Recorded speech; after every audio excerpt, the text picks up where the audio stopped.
It's time for Season 1, Episode 5 already, Hard Conversations Part 2, and I found it quite interesting that just last night I was struggling with the big emotions of someone that I love very much. It was my son, and I was having a hard time just listening when I was seeing his sadness. It was triggering me, and I was wanting to go into supermom solution mode, and that wasn't what he needed. So I just wanted to confess that because in the last episode, Hard Conversations Part 1, we did talk about allowing others to express their emotions and how sometimes those big emotions can be very uncomfortable. So in Hard Conversations Part 2, we're going to talk about what may be holding you up from having a hard conversation and some ideas on how you can move forward. And we'll also connect that to some wonderful comfort food. I have a delicious vegetable soup that I've been making for years that's always soothing to the soul. Soup is just soothing, especially a broth-based soup. It's typically healthy for you, and it's warm, and warming foods can be very comforting. I mean, I want to give you a cheese dip recipe. Come on. When we're going through tough times, we want to eat cheesy, yummy stuff. But I'm going to share the vegetable soup recipe and also, I think, a baked spaghetti recipe from my mom. And there's nothing Italian about it, but it is just one of those casserole-y things that I always look forward to when I go to my mom's house. And it's something I don't eat all the time, but it's so comforting because we're really going to focus on how we can take care of ourselves in the midst of having difficult conversations, and also why it's important to have those hard conversations. So you ready? Yeah, here we go. Hard Conversations Part 2. I'm sitting down in the studio for this one. I'm not walking with Gus because I needed to really be able to focus and concentrate and not slip on the ice and not hear the sound of the traffic. So what's holding you up from having hard conversations? I've been thinking about that for days now, and I think it comes down to fear. No matter how you slice it, you can say whatever to that question. You can answer that question however you want. But I think it really comes down to fear. And it's fear of hurting somebody's feelings, perhaps. Fear of someone's wrath or anger. Boy, if I tell them this, they're going to be upset and blah, blah, blah. Also fear of just upsetting someone else. Maybe the fear of being wrong. I know I've been in that situation where I've expressed myself. And especially if I'm dealing with another strong personality, they may say, "What are you talking about? Are you crazy?" I've been accused of being crazy many times in my life. It was actually the impetus to seeking some counseling many, many years ago because I was told I was crazy, and I had to go find out if that was the truth. And it wasn't exactly. Anyway, so you may have fear of being wrong. And also, I think, and this may cover all of the above, is fear of the unknown. You just don't know what's going to happen if you say this hard thing that you want to say to somebody else. And that fear of the unknown can be quite paralyzing. I would hazard a guess, and this is just really my own observation, is that being paralyzed by fear is a really big deal in our culture in this day and time. And maybe it's been this way always, since humans have been around, I don't know. But we get scared and we get paralyzed, and then we kind of go through life that way. So we distract ourselves so that we don't have to deal with that fear inside, or we ignore it in different ways. And it's understandable. Fear is unnerving. When you're afraid, your heart rate increases, you may get sweaty palms, you feel uncomfortable. And what do you want to do? You want that uncomfortableness to go away.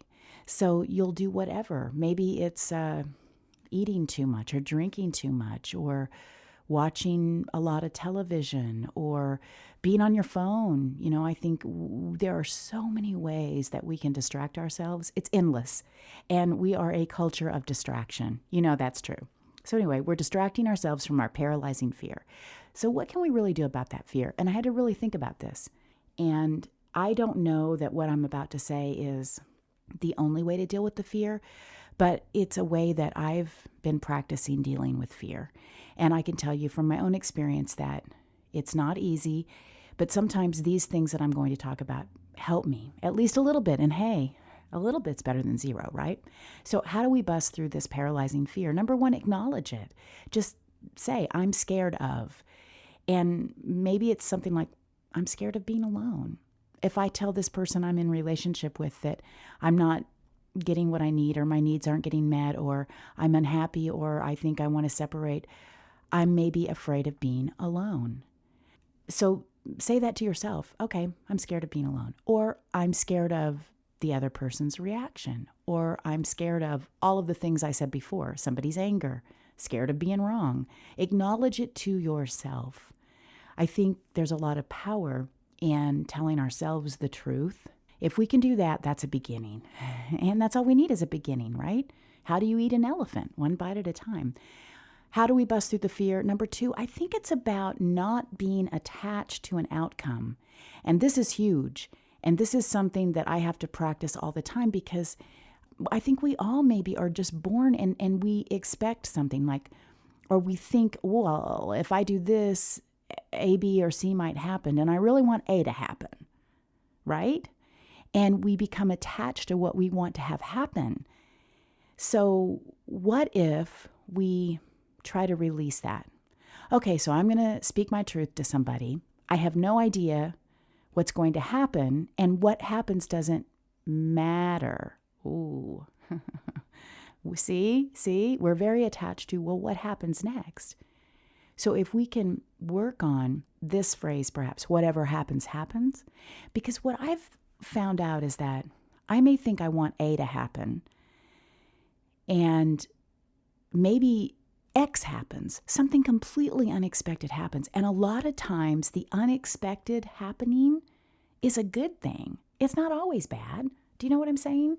So being attached to an outcome, like I want to say this and I want this to happen. And I honestly believe that if we can just let go of the outcome and say, okay, I'm just going to speak what's on my heart. I'm just going to tell my truth. And whatever happens, happens. I believe that usually what happens is the best thing that's supposed to happen. And it's oftentimes something we could never even imagine. I know that's hard to believe, but just try it. Maybe try it on something little, okay? And again, I think we all have to practice that. So I can sit here and say it, but I can't do it all the time. You know, our minds are pretty complicated and complex and incredible. It's why we've survived as a species for as long as we have, because we can think things through and we can plan ahead. And I'm sure that you know, or maybe you're one, you're a planner. You're thinking long term. Hey, I'm going to save $1,000 a month, or, you know, $1 a day now for the next 20 years so that I can retire with money. I mean, we do that. We make plans, or I'm going to buy this house in this neighborhood because it's going to be great as the years go by, and my kids can go to a good school, and everything's going to be just like I imagine it. But think about that for a second. There's always a twist and a turn and a curve in the road. Always, for sure. You may make it a long time down your road, but at some point there's going to be something unexpected that happens. That's life, for sure. We've talked about that before. So what if for just a moment we suspend that outcome attachment when it comes to hard conversations, okay? So let's just start there. You want to tell somebody something. You need to tell somebody something. You're worried and scared about how they're going to react, and you're very much attached to, gosh, I just want them to be okay with it. Well, maybe they will be okay, maybe they won't. Whichever way it is, whatever happens, happens. Maybe that's our mantra today. And then finally, focus on your truth, okay? It's never wrong to speak what is really inside your heart. I'm not talking about, you know, it's easy to say, well, this is what I think, or this is my opinion, and get into an argument with somebody or a disagreement, whatever. But to really think about, what is it that you're needing, wanting to say, that's your truth? Because if you stick with yourself, we're going back to the stick with your feelings, which we talked about in Hard Conversations Part 1. If you just stick with your own feelings, nobody else can tell you how you're feeling. Nobody can take that away from you. Nobody can take your truth away from you. So your truth can't be wrong. And I'm talking about your truth with yourself. Maybe it's simple. Maybe it's just something that you need that you're not getting, and it's okay to have needs and to get them met. That's okay. I think, I struggled for a long time and still struggle somewhat that everybody else's needs were more important than my own for whatever reason. And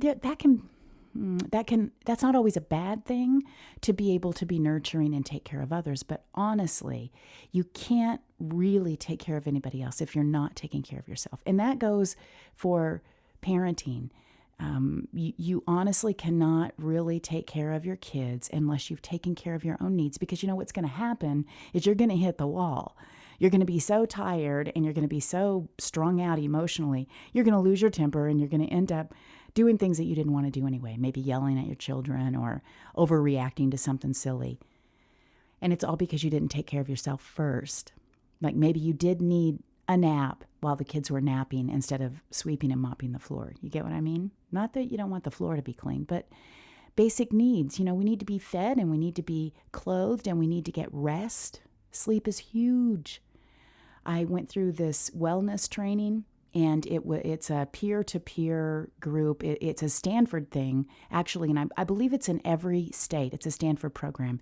And people get to come to the workshop for almost no money or free if they're dealing with things like a chronic condition. And it's really about helping them learn about how you can just still live your best life, even if you're dealing with something difficult that's never going to go away. And the first thing that happens in that training, and the first thing that you talk to your peer students about, is sleep. Most of us don't get enough of it. Most of us are sleep deprived and we are struggling because of it. So getting rest is huge. So that brings me back to what I was talking about. Focus on your truth. Whatever's in your heart that you need to express it. And the reason that I kind of got off on the tangent about taking care of yourself and your needs, because you need to do that, okay? That's really, really important. You can't even know what your truth is if you're not taking care of yourself and your needs. And then have a safe place to go after you say your truth. Have a refuge. And when I say safe place, it could be a physically safe place. If you're in a volatile relationship, if you're in some sort of physically threatening relationship, please, there are all kinds of helplines and safe places and all of that. So get that support that you need, okay? Don't try to do it by yourself. Or maybe it's just an emotionally safe place. And maybe it's just a chair in a room in your house where you can just go sit and chill out. Or maybe it's going to see a friend or your family or something. But know that you have a safe place to go once you say your truth if you need it. And then finally, don't be afraid to ask for help. No man is an island. And to me, that means that we're supposed to be there for each other. And it's easy to be there when everybody's, in a festive mood and having a party, but it's really about being there when it's hard. And if you've spoken your truth and had a hard conversation and you're upset about it because the other person got upset, and that's the time to say, hey friend, can we go have some tea? Can I come over and sit on the couch and watch movies with you and just hold my hand? Whatever it is, don't be afraid to ask for help, or if it's professional help you need. And again, your county health department, no matter what county you are in and whatever state in this country of the United States of America, there's a county health department, and they have mental health and health resources that are free or affordable. So just know that there are ways that you can get your help without spending a lot of money, because I think that's what happens. People can be in a situation where financially they're struggling and they think they don't have the money to pay for help, but there is help there. So get the help you need. Don't be afraid. Don't be ashamed. We all need help sometimes. Nobody is beyond needing help, I promise. So that brings me to the comfort food. Warming, nourishing food. And I really do want to talk about I call it Mom's Best Vegetable Soup. And this is a recipe, a very simple one, that I came up with when my kids were in high school. And it was something easy and homemade that I could do pretty quickly. And they loved it. So that's the recipe I want to share. You can get the full recipe at donnabrickcooks.com, but I'll just sort of give you a quick overview of it. You're going to start with the typical things: onion, green pepper or red pepper or yellow pepper, carrot, celery, garlic, salt and pepper, and some oil. It can be olive oil, canola oil, whatever kind of oil you have. And you want to season your veggies with salt and pepper and soften them in a big pot, okay? And then after they're softened, which doesn't take very long, 5 or 10 minutes, you want to add some other veggies. And the ones that I add for this one include a sweet potato, peeled and diced, a can of corn, a can of kidney beans, a can of stewed tomatoes, and then water, 4 to 5 cups of water, and maybe a bouillon cube. Or you might want to just do part water and part chicken broth or veggie broth that you can just buy in a carton, or all broth if you want to do that. But what if you use water, you'll just want to cook it a little bit longer to get the flavorings in it. So broth, water, whatever, or a bouillon cube works. After you've softened those original veggies, you're going to add your sweet potato, and then you're going to pour in the rest of the veggies and the water, and you're going to simmer it for about an hour. That's it. Yeah. And we opened a couple of cans, but that's okay. You wouldn't have to use the canned veggies. You can use all fresh if you want. You'll just need to saute them and soften them. Whatever fresh veggies you use, here's a tip. Just soften them a little bit first before you pour in the liquid and before you simmer. Because if you just put raw vegetables in a big pot of water and boil it, you're not going to get any flavor. So the trick to the flavor is to soften the veggies in some kind of oil and season them with salt and pepper. And if you want to go crazy, you could use Italian seasonings as well, or maybe do something a little Southwestern and use some chili powder, some red ground pepper, or maybe you want to go another direction, maybe some curry powder. So whatever flavors you want to go for, put those in the beginning with the salt and pepper while you're softening the veggies, okay?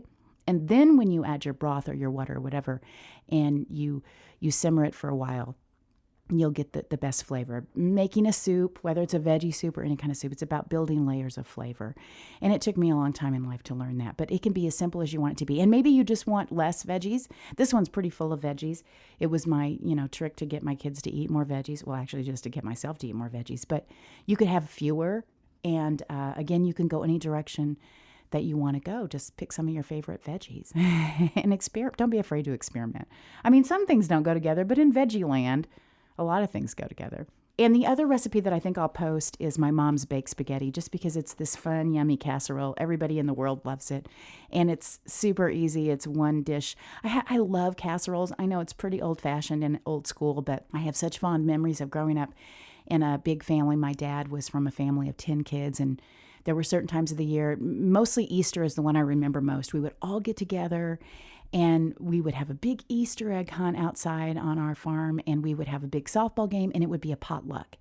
And my aunts brought all kinds of big old casseroles, and I just love it for some reason. Some people are anti-casserole. I am pro-casserole. So the baked spaghetti is my casserole contribution to this particular episode. I also may have some suggested readings, books and things like that, although I haven't been reading too much lately, but there are some that I've read in the past that I think might help you with just speaking your truth and making sure you are taking care of yourself. Because if you take care of yourself first, you're going to be able to take care of others, right? And we are all in this together. All right, I'll talk to you again soon. Bye.